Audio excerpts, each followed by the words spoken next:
Gaza की जमीन पर एक बार फिर इतिहास करवट ले रहा है, क्योंकि इंडोनेशिया ने लगभग 20,000 सैनिकों को संभावित शांति रक्षा मिशन के लिए तैयार करके दुनिया को ये संदेश दे दिया है कि वो सिर्फ शब्दों से नहीं बल्कि वास्तविक कदमों से भी शांति और मानवीय सुरक्षा के प्रति अपनी प्रतिबद्धता दिखाने के लिए तैयार है। और यही वो बिंदु है जहां से इस पूरे संघर्ष, कूटनीति, वैश्विक दबाव और मानवता के सवालों को नए आयाम मिलते हैं। क्योंकि इंडोनेशिया के रक्षा मंत्री सजाफ्री सजाम सोइद्दीन ने साफ कहा कि ये सैनिक फिलहाल स्वास्थ्य और निर्माण से जुड़े कार्यों के लिए प्रशिक्षण ले रहे हैं, ताकि गाजा में टूटे बिखरे स्वास्थ्य ढांचे को संभाला जा सके और उन जगहों को फिर से खड़ा किया जा सके जहां निरंतर संघर्ष की वजह से हर ईंट दर्द की याद बन चुकी है। लेकिन इसके साथ ही ये तथ्य भी उतना ही महत्वपूर्ण है कि अभी तक ये तय नहीं है कि इन सैनिकों को गाजा में कब भेजा जाएगा, वे किस प्रकार के ऑपरेशनों में शामिल होंगे और वैश्विक समुदाय उनके लिए क्या राजनीतिक कानूनी ढांचा तैयार करेगा। क्योंकि इंडोनेशिया इस बहुराष्ट्रीय फोर्स का हिस्सा बनने पर तभी अंतिम सहमति देगा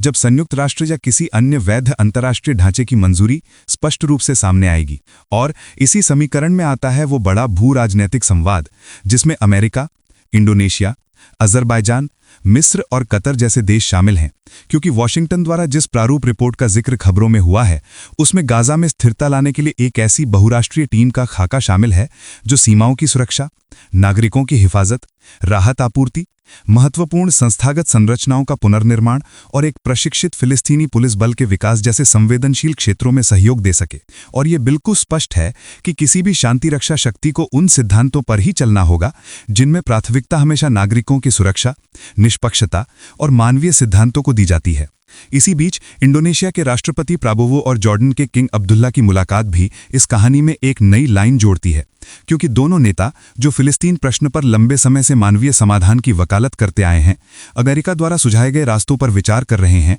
और ये मूल्यांकन कर रहे हैं कि इंडोनेशिया किस स्तर पर, किस तरीके से और किस अधिकार क्षेत्र में इस संभावित मिशन में योगदान दे सकता है। और ये बात इसलिए भी महत्वपूर्ण है क्योंकि इंडोनेशिया की जनता, उसकी सरकार और उसके धार्मिक सामाजिक ढांचे फिलिस्तीन के मुद्दे को लंबे समय से भावनात्मक और नैतिक जिम्मेदारी के रूप में देखते हैं। इसी सिलसिले में याद रखने वाली बात यह भी है कि कुछ महीने पहले संयुक्त राष्ट्र महासभा में प्राबोवो ने स्पष्ट कहा था कि अगर अंतर्राष्ट्रीय समुदाय एक वैध प्रस्ताव लाए तो इंडोनेशिया 20,000 या उससे भी अधिक सैनिक भेजने के लिए तैयार है, लेकिन हर कदम अंतर्राष्ट्रीय कानून और मानवता के सिद्धांतों के अनुरूप होगा। इसी समय दुनिया का दूसरा किनारा एक अलग तनाव की जमीन पर खड़ा था, क्योंकि अमेरिका के राष्ट्रपति डोनाल्ड ट्रंप ने वेनेजुएला के खिलाफ संभावित कदमों को लेकर एक ऐसा बयान दिया जिसने फिर से लैटिन अमेरिका में भू राजनीतिक हलचल बढ़ा दी है। और जब उन्होंने ये कहा कि वो कार्रवाई का स्वरूप अभी नहीं बताएंगे, लेकिन वो काफी कुछ तय कर चुके हैं, तो इससे विश्लेषकों में कई तरह की अटकलें शुरू हो गई।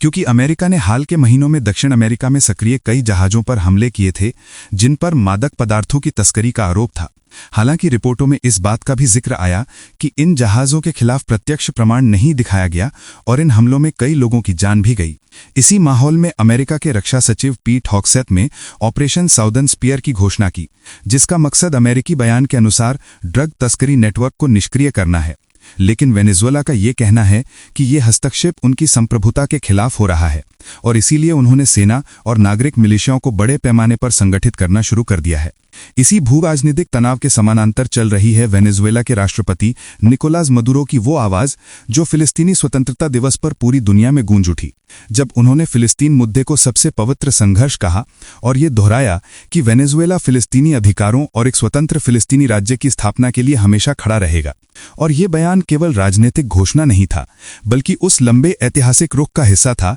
जो वेनेजुएला लंबे समय से फिलिस्तीन की ओर अपनाता आया है। और मदुरो ने साफ कहा कि एक वास्तविक न्यायपूर्ण समाधान के बिना केवल युद्ध विराम के समझौते शांति नहीं ला सकते, क्योंकि जब तक न्याय नहीं होगा तब तक राख से उठने वाली कोई भी शांति अधूरी होगी। उन्होंने युद्ध में हुई तबाही, मानवीय पीड़ा और अंतर्राष्ट्रीय समुदाय की चुम्मी पर सवाल उठाते हुए कहा कि दुनिया को अपनी नैतिक जिम्मेदारी समझनी चाहिए और गाजा के पुनर्निर्माण में ठोस सहयोग देना चाहिए। और इस बयान में एक भावनात्मक तीखापन भी था, जब उन्होंने कहा कि फिलिस्तीन एक दिन उठेगा और स्वतंत्र होकर खड़ा होगा। दूसरी तरफ यूक्रेन और रूस के बीच चल रहे संघर्ष में एक नया मोड़ तब आया जब यूक्रेन ने कहा कि उसने रियाजन रेन के एक तेल रिफाइनरी पर हमला किया है। और यह हमला ऐसे समय हुआ जब रूस ने एक दिन पहले कीव पर भारी मिसाइल और ड्रोन हमले किए थे, जिनमें कई लोग मारे गए और कई घायल हुए। और राष्ट्रपति ज़ेलेंस्की ने इसे प्रतिशोधी हमला बताया। रूस और यूक्रेन दोनों की ऊर्जा संरचनाओं पर हमले इस बात का संकेत हैं कि सर्दियों से पहले दोनों देश अपनी सामरिक शक्ति बढ़ाने की कोशिश कर रहे हैं,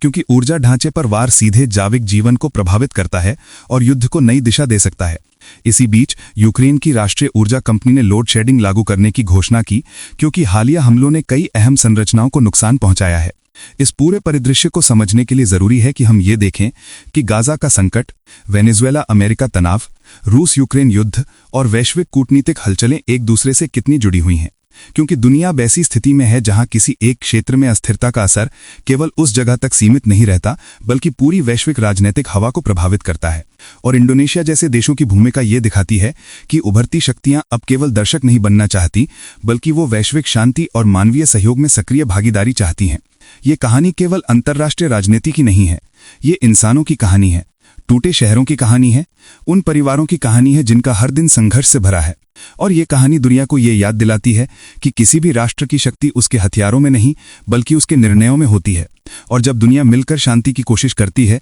तो उम्मीद की एक नई किरण जन्म लेती है, चाहे रास्ता कितना ही कठिन क्यों ना हो।